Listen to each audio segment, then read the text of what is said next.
Hello students, मैं JCMS school Tauru से आप लोगों को आज क्लास थर्ड का इंग्लिश ग्रामर का लेसन नंबर थर्ड के बारे में आज आपसे बात करूंगी, जिसके बारे में यानी आपको पहले रीड करा चुकी हूँ। ये देखेंगे सबसे पहले, इसके बारे में पढ़ेंगे प्रोनाउंस। नाउन्स। ओके, नाउन्स मैंने आपको बताया था कितने तरह के होते हैं। ठीक है, नाउन दो तरह के होते हैं, नाउन और प्रॉपर नाउन और कॉमन नाउन। उसके बाद मैंने आपको बताया कि कलेक्टिव नाउन किसे कहते हैं, क्या कहते हैं। कलेक्टिव नाउन के बारे में मैंने आपको बताया था, a herd of elephant, a pack of cards, a bundle of sticks. उसके अकॉर्डिंग मैंने आपको ये क्वेश्चन नंबर F कराया था, जो मैंने आपको कल होमवर्क में दिया था। आज मैं आपको क्वेश्चन नंबर G कराऊंगी। ठीक है, circle the word that does not go with collective nouns in colours. इसमें ये टेबल देख रहे हैं आप, ये टेबल पूरी तरह से आ रही है, ये देखिए। ठीक है, ये टेबल देख रहे हैं आप। इसमें आपको क्या करना है कि ये बताना है कि इनमें से कौन सा इससे रिलेटेड मैच नहीं हो रहा है। जैसे ए पाइल ऑफ, पाइल मीन्स क्या होता है, ढेर। क्या होता है, ढेर। इसमें से ढेर क्या नहीं है, डिशेस, फ्लावर या क्लॉथ्स।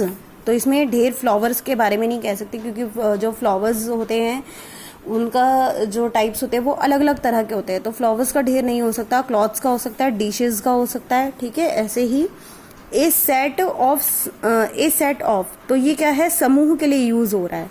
टूल्स, प्यूपल या टीथ। देखिए, टूल्स एक समूह में आ जाता है, जैसे औजार वगैरह हो गए। टीथ, इसका भी समूह होता है, जैसे हमें पता ही है 32 टीथ्स होते हैं हमारे। बट प्यूपल्स का हम समूह नहीं कह सकते। ठीक है, ए सेट ऑफ प्यूपल्स, तो ये डिफरेंट हो गया हमारे इसमें से। ठीक है, तो जो हमारे कलेक्टिव नाउन से मैच कर रहा हो वो उस पर अंडरलाइन करना हमें। जैसे इसमें फ्लावर था, इसमें पीपल है। ऐसे ही फ्लॉक ऑफ किसे कहते हैं, झुंड। जैसे किसी भी चीज का झुंड होना, इकट्ठा होना। शीप, बर्ड्स या डियर। अब शीप क्या होती है, भेड़। ठीक है, उसका होता है। बर्ड्स का भी ढेर होता है, बट डियर, हिरन वगैरह जो होते हैं वो मोस्टली हमेशा अलग अलग ही रहते हैं।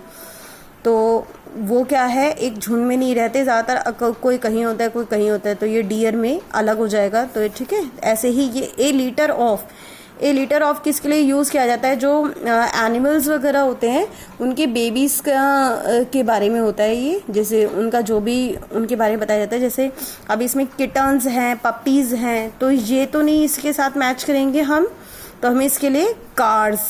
ठीक है, ये इससे अलग पड़ जाता है, किससे अलग पड़ जाता है, लीटर से अलग पड़ जाता है। जैसे वैसे किटन्स के लिए भी यूज होता है, पपीज के लिए भी यूज होता है फ्लॉक ऑफ, बट जो कार है वो अलग पड़ जाता है। ऐसे ही फ्लॉक ऑफ, जैसे मैंने आपको बताया डियर अलग पड़ जाता है, ये शीप झुंड में आता है, बर्ड्स झुंड में आता है, बट ये इससे अलग है। समूह किस में आता है, टूल्स में भी आता है, टीथ में भी आता है, बट पीपल में नहीं आता। पाइल जो है वो डिशेज में आता है, क्लॉथ्स में आता है, फ्लावर्स में नहीं आता। ऐसे ही हमें एक ये अब टीम के बारे में, टीम समूह, डॉक्टर्स की टीम होती है, फुटबॉलर्स की भी टीम होती है, बट आंट्स की टीम नहीं होती है। तो इसलिए हमें इसको अलग से क्लैरिफाई करना होगा, अंडरलाइन करना होगा। ए स्वार्म ऑफ, झुंड मतलब भीड़ होना किसी चीज की, जैसे बीस की भीड़ हो जाती है, झुंड हो जाता है। फ्लाइज, मक्खियों का भी होता है, बट फॉक्सेस का, लोमड़ियों का नहीं होता है। तो इसलिए हमने इसको अलग स्पेसिफाई कर दिया, अलग से बता दिया है फॉक्सेस का। ऐसे ही अब हम हर्ड ऑफ किसके लिए यूज करते हैं, जैसे पशुओं का कोई समूह हो, जैसे एलिफेंट्स का हो सकता है, काओ का हो सकता है, बट लॉयंस का नहीं हो सकता, क्योंकि लॉयन हमेशा ज्यादातर अकेले में ही रहता है। बाई चांस ही कोई होता है कि ना भाई कि कोई 2 या 3 एक साथ चल रहे हो, वरना मोस्टली अकेले ही होता है इनका लॉयंस का। ऐसे ही स्टैक ऑफ मीन्स होता है जैसे ढेर होना किसी चीज का। अब जैसे बॉक्सेस का भी ढेर हो सकता है, चेयर्स का भी हो सकता है, बट शिप्स का नहीं हो सकता। जैसे नाव वगैरह का, इनका ढेर नहीं हो सकता। तो ये हम इसको अलग से क्लैरिफाई करेंगे। ठीक है, ये हमारा अलग हो जाएगा इससे। अब मैं आपको बताऊंगी कि ये जो क्वेश्चन नंबर G है, ये आपको अपनी नोटबुक में करना है।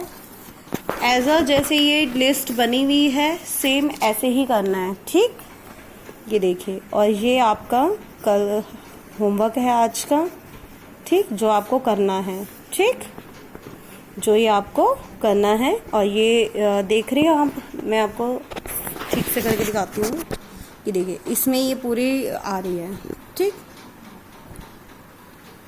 ये पूरी आपको बनानी है और जिसमें मैंने अंडरलाइन करा है, इनको कोई भी कलर वगैरह से आप फिल कर सकते हैं, जो भी आपके पास अवेलेबल हो, ठीक। और ये पूरी एक टेबल सी बनानी है, ठीक। ओके।